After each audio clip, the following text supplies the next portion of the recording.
ajal, dokter, rumah sakit berdiri megah, tapi tak dapat membeli kesehatan, tak dapat membeli kehidupan, sampai akhirnya kematian datang. Tak sempat melihat bulan muncul, matahari tenggelam pekan Kamis, sudah menghadap Allah Subhanahu wa ta'ala.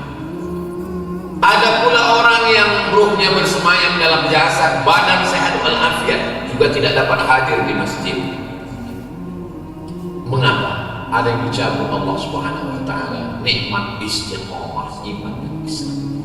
Kita hari ini dalam keadaan hidup, tidak hanya sekedar hidup, tapi juga sehat.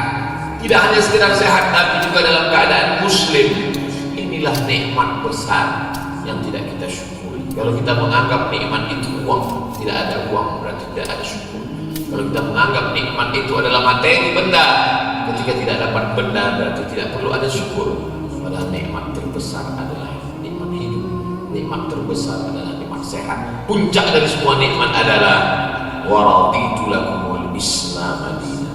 Kalau Allah mengizinkan kita untuk berwudu, Allah mengizinkan kita datang ke tempat suci yang Dia pilih, Allah mengizinkan kening kita menempel ke lantai, lalu lisan kita berkata subhana rabbiyal a'la wa bihamdihi, maka kita balas dengan alhamdulillahi rabbil alamin.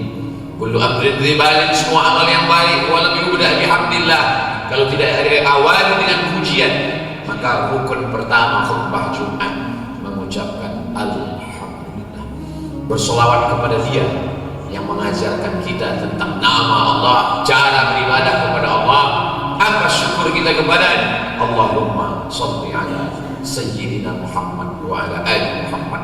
Dia sendiri yang mengatakan ana sayyidu waladi Adam, aku ini pemimpinnya anak cucu keturunan Adam. Maka kita sebut di awal namanya Allahumma sholli ala sayyidina Muhammad, karena dia adalah pemimpin, sayyidul awwalina wal akhirin, makhluk yang pertama sampai terakhir. Semua pemimpinnya adalah Nabi Muhammad sallallahu alaihi wasallam.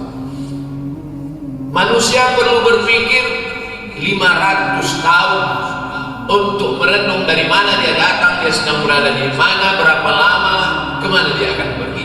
Begitu kata filosof Yunani. Tidak cukup akal untuk mencari. Akhirnya manusia berpikir, mengambil kesimpulan, muncullah teori evolusi, kelanjutan dari alam semesta yang isinya air semua, lalu diterangi cahaya matahari ribuan tahun, air menyusut menguap, lalu makhluk yang datang dari air naik ke darat melalui evolusi, karena tidak tahan cahaya matahari tumbuh bulu, lalu kemudian insangnya hilang berganti paru-paru, lalu kemudian berevolusi menjadi manusia. Teori Charles Darwin. Maka yang memberikan jawaban adalah Allah Subhanahu wa ta'ala. Inni ja'ilun fil ardi khalifah. Aku yang menciptakan manusia, bukan dari evolusi, bukan dari ikan, bukan dari monyet. Dia adalah makhluk yang dikirim Allah Subhanahu wa ta'ala. Dari mana kita tahu? Kita tahu dari Muhammad sallallahu alaihi wasallam. Dari mana Muhammad tahu? Wa ma yantiqu 'anil hawa, dia tidak bicara mengikut hawa nafsunya, in huwa illa wahyun yuha, melainkan wahyu dari Allah Subhanahu wa ta'ala. Mengapa dia yang dipilih Allah? Fa'alun lima yurid, Allah berbuat sekehendaknya. Alladzina atainahumul kitaba ya'rifunahu kama ya'rifuna abna'ahum. Orang Yahudi mengenal Nabi Muhammad SAW sebagaimana mereka mengenal anak kandung mereka sendiri. Lalu kenapa waktu Nabi datang mereka tidak beriman? Mereka tidak mau beriman karena menurut prediksi mereka Nabi akhir zaman itu keturunan Ibrahim dari jalur Ishak. Ketika yang datang itu keturunan Ibrahim dari jalur Ismail, mereka pun menolak. Apa kata Allah menceritakan perbuatan mereka itu? Falamma ja'ahum ma arafu, ketika datang Nabi yang sudah mereka kenal, kafaru bih, mereka kafir, mereka ingkar, mereka tidak percaya. Kita tidak pernah mempermasalahkan dia orang Arab. Yang penting kita beriman, lalu kita semuanya bersyahadat asyhadu an la ilaha illallah wa asyhadu anna Muhammadan Rasulullah. Kita ini bukan makhluk yang tercipta dengan sendirinya tanpa ada yang menciptakan. Dia yang menciptakan kita. Lalu kemudian dia berkata, innani, sesungguhnya Allah, aku Allah. Dia yang memberi namanya. Samaita bihi nafsak, engkau yang memberi namamu Allah. Tapi ada nama yang lain, walillahil asmaul husna. Allah punya nama yang lain. Fad'uhu biha, panggil dia, seru dia dengan nama itu. Ya Rahman, Ya Rahim, Ya Malik, Ya Qudus, Ya Salam, Ya Mu'min, Ya Muhaimin, Ya Aziz, Ya Jabbar, Ya Takabbir, Ya Khaliq, Ya Balik, Ya Musawwir, Ya Ghaffar, Ya Wahhab, Ya Razzaq, Ya Fattah, Ya Alim, Ya Khabid, Ya Basit, Ya Rafi', Ya Muthil, Ya Sami', Ya Basir, Ya Hakam, Ya Latif. Berdoa kepada Allah Subhanahu wa Ta'ala. Dia yang menciptakan kita. Untuk apa dia ciptakan kita? Dia sendiri yang menjawab, wa ma khalaqtul jinna, tidaklah diciptakan jin wal insa, dan manusia, illa liya'budun, tujuannya untuk beribadah. Apa yang pertama kali dia ciptakan? Dia ciptakan roh. Belum ada bulu, belum ada kuku, belum ada darah, belum ada daging, belum ada susu, belum ada paru, belum ada buah pinggang. Dia ciptakan pertama kali roh. Ketika semua roh itu berkumpul dan diambil perjanjiannya.